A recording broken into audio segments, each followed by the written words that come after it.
I'm taking it from your statements that population control sounds like it might be a euphemism for abortion. Is that, and reproductive health? Those are two terms I keep hearing you use. They sound very beautiful. They sound very pretty. But really what we're talking about is abortion.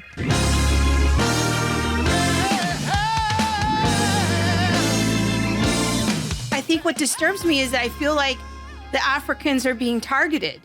Yeah, but they are denying it all the same. They continue to deny it, and they say that it's not population control. But when you look at their budgets, they actually list these things as population programs. So population programs, yes, it will include abortion, of course, but then it will also include something much more indicative of the long game that they are playing.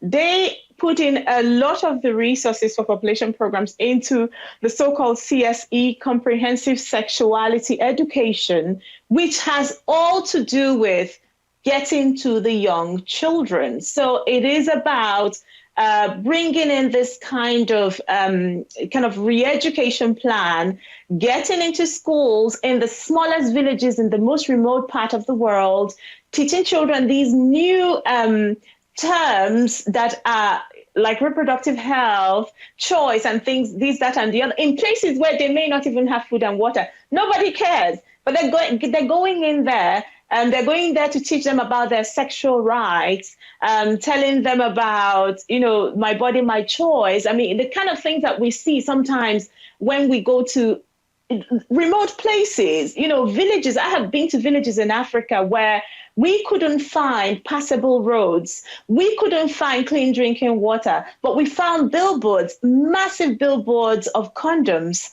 near schools, near churches. But we are really being targeted in the most, in the most ridiculous ways. And the world is just staying blind to it. It's almost like, it's okay, first of all, it's almost like nobody cares. So it's all part of the plan. It's comprehensive sexuality education. They're trying so desperately to force us to accept, their own version and their own definition of human sexuality, how people should be talking about sex, that it's sex without responsibilities, more sexual rights. It's not sexual responsibility, but sexual rights, which comes before anything else. But it's also where they're going to teach that. They are going and they're seeking to go to the remotest parts of some of these countries, places where they need development more than anything. And still they're coming here to give them this comprehensive sexuality education as if it's really equal to development, or as if it will lead to development, which we know it won't. Man, that actually takes me back to about 8 years ago when I was in a township in South Africa called Kayamandi, and I was working with like first graders, and they had a little pamphlet out, but it was about HIV/AIDS. But it also included this knowledge and information about their body and about sex and how you don't get. And I'm like, they like first grade. And I have pictures of it. I have to find these pictures because I was so floored that they would have this information. They would be giving this information in a coloring form. So it was like the kids could color it in and at the same time learn about their body, learn about HIV/AIDS, how do you stay clean, and all of that. And it was all written in Xhosa, in a township for grade ones. And it's like you say, you have this township or this remote area and they don't have passable roads, or, all of the roads aren't paved, or there's no running water and there aren't, bathrooms in homes. But there is this comprehensive sex education that is being taught in the primary school to grade ones. Yes.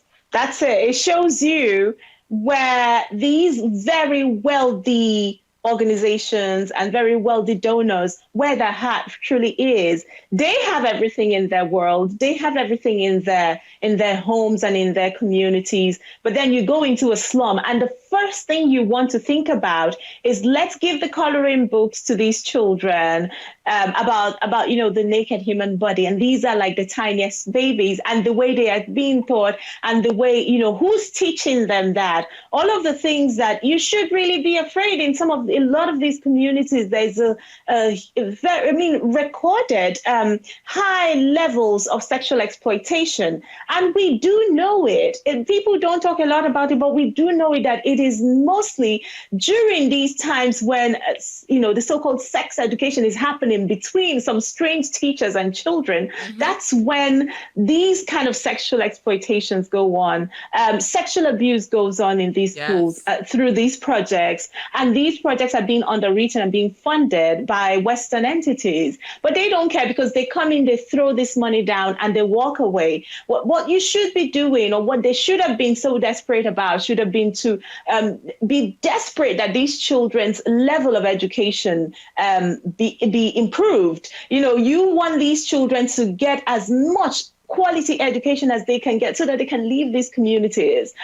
Teach them the best literature. Let them find the ones who are best in maths, and get them through their gifts out of these communities. But instead, they want them to stay there and coloring about your body, about the condoms. And it was also, in fact, in South Africa is the first place and the only place I have ever been. I've been to different countries in the world where I've seen condoms in a restroom for free. Where you don't have to put any coin. You just pick it. It's all over. I'm not sure if the statistic is still the same, but a few years ago, South Africa had the highest rape count in the world, like anywhere. Mm-hmm. They were known as the rape capital.